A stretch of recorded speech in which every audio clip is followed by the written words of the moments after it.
Eh ben bonjour les amis, bonjour Thierry. Bonjour, bonjour.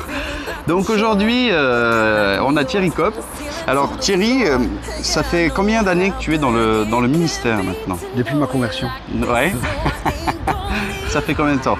Ça fait 21 ans. 21 ans. Et à plein temps, 15 ans. Et à plein temps, 15 ans. Ok. Tu parcours un petit peu le globe, hein, si j'ai bien les infos sont bonnes, Oui. pour annoncer l'évangile. Oui. Et puis, tu es reconnu aussi pour avoir une fibre évangéliste. Oui. Je sais qu'on a eu déjà la chance de discuter et tu m'avais expliqué que tu allais des fois en Allemagne et que tu formais des groupes, etc. C'est ça. Et justement, par rapport à ça, qu'est-ce que toi tu relèves? Qu'est-ce que tu relèves dans les différentes interventions que tu fais, le point qui est peut-être dominant à chaque fois, qui bloque? D'accord, c'est une très bonne question. Ce qui bloque souvent, c'est que les gens, c'est simple.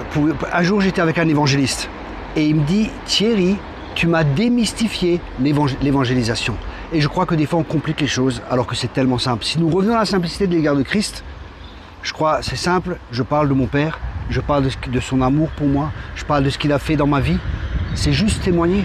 On n'a pas besoin que ce soit compliqué parce que ce qu'on témoigne, c'est la communication de quelque chose qu'on a vécu. Donc en même temps, on communique la vie. On n'essaie pas de convertir les gens, c'est le Saint-Esprit qui convainc les gens. Nous, on aime les gens, on leur montre et on leur démontre cet amour tout simplement. Et on parle, la Bible a dit que « ouvre ta bouche, je la remplirai ». On ne se casse pas trop la tête, Dieu remplira notre bouche. Et vous allez voir que le prophétique va jaillir, vous allez avoir des paroles de connaissance, vous allez avoir plein de choses qui vont se passer. Et ça se fait tout naturellement et tout simplement. Ok. Je sais que quand on essaie d'évangéliser, on a tendance à partir rapidement dans des... Je te donne des arguments. On part dans de l'argumentatif. D'accord. Et je ne sais pas si le constat est le même par rapport à ça, mais moi je trouve que du coup le fruit, il n'y a pas beaucoup de fruits quand on part dans les joutes verbales. Tout à fait. Tout à fait. Là, je suis entièrement d'accord. C'est pour ça, j'évite souvent de discuter avec les gens. Par exemple, quelqu'un me dit « oui, je suis musulman ». Je dis « écoutez, c'est très bien, mais vous voyez, moi j'ai eu cette expérience avec Dieu. Est-ce que vous êtes sûr de votre salut ? Par exemple, est-ce que vous savez où vous allez ? Je crois vraiment que vous cherchez Dieu. Vous savez, Dieu vous aime vraiment, il veut vraiment vous rencontrer. Et oui, mais vous savez, s'il commence à argumenter, j'essaye très rapidement, écoutez, est-ce que je peux vous bénir ? Par exemple, pour un musulman. Il dit, mais comment ça ? Je dis, le Coran, il dit que les chrétiens peuvent vous bénir. Est-ce que je peux vous bénir ? Et s'il dit oui, je prie. Ou pour d'autres personnes, j'essaie de prier très rapidement et pas d'argumenter. Mais par contre, des fois, des gens, ils ont des arguments qui sont des vraies questions, qui se posent vraiment dans leur cœur. Et là, il faut quand même être à l'écoute et dire aux gens, écoutez, je vous comprends tout à fait. Par exemple, j'ai rencontré une femme dernièrement, j'évangélise dans la rue et je commence à parler à une femme. Elle me dit, vous savez, j'ai perdu mon enfant. J'ai pas discuté avec elle, je l'ai pris dans les bras. Et elle s'est mise à pleurer, et ainsi de suite. Elle a dit, mais pourquoi Dieu permet ci et ça ? Et ça, c'est des vraies questions. Vous voyez ? Et là, c'est important que nous puissions donner une réponse à ces personnes. Alors, je mettrai juste une notion sur ce que je viens de dire auparavant. Les joutes verbales, c'est quand on part seulement dans l'idée d'essayer de convaincre avec de l'argumentation. C'est-à-dire que, en fait, on est vraiment dans l'idée, c'est moi qui est juste, c'est moi qui est juste. D'accord. Et ça, c'est sûr que ce que Thierry vient de dire, il est important de répondre aux vraies questions des gens. Mais après, qu'est-ce qui doit remplacer cette joute verbale ? Je crois que c'est le témoignage. Et la puissance du témoignage, j'ai entendu un évangéliste très récemment, Dieu lui dit arrête d'essayer de convertir les gens avec des arguments, témoigne-leur juste de qui tu es. Tout à fait. Donc racontez juste ce que Jésus a fait dans votre vie et après avoir un témoignage vivant, c'est-à-dire aimer les gens dans le quotidien et être vecteur du message de Christ dans nos actes de la vie quotidienne. Comment est-ce qu'on aime nos collègues, notre famille, etc. Donc voilà, c'est bien une notion importante. Hein.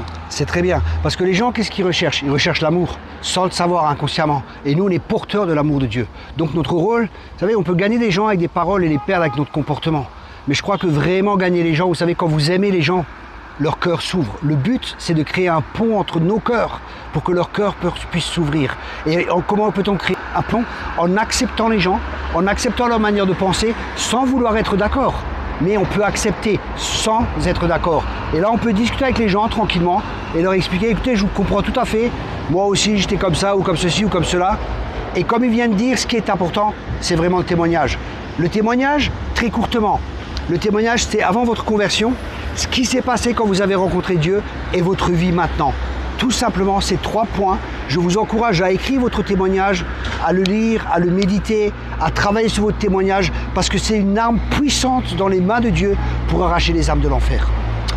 Eh bien, est-ce que pour conclure, tu veux prier pour que ceux qui vont regarder cette vidéo et qui ont été touchés par ce que tu viens de dire, que Jésus leur permette de faire des ponts et que les personnes qui regardent cette vidéo, elles se disent mais moi je veux être quelqu'un qui fait un pont entre les gens et Dieu, que je puisse être prêt, sensible à ça. Est-ce que tu veux prier pour les personnes pour que relâcher ça sur leur vie? Ok. Seigneur, je te remercie parce que tu Amen. dis que le sage gagne des âmes. Jésus. Et que vraiment l'onction qu'il y a sur ma vie pour l'évangélisation soit libérée, que les gens puissent recevoir, que les gens soient dans la simplicité, que vraiment tu touches les cœurs, Père. Que tu puisses vraiment mettre des mentors aussi à leur côté, des gens qui puissent les former pour qu'eux, à leur tour, ils puissent aussi faire des disciples parce que tu as dit allez par toutes les nations et faites des disciples.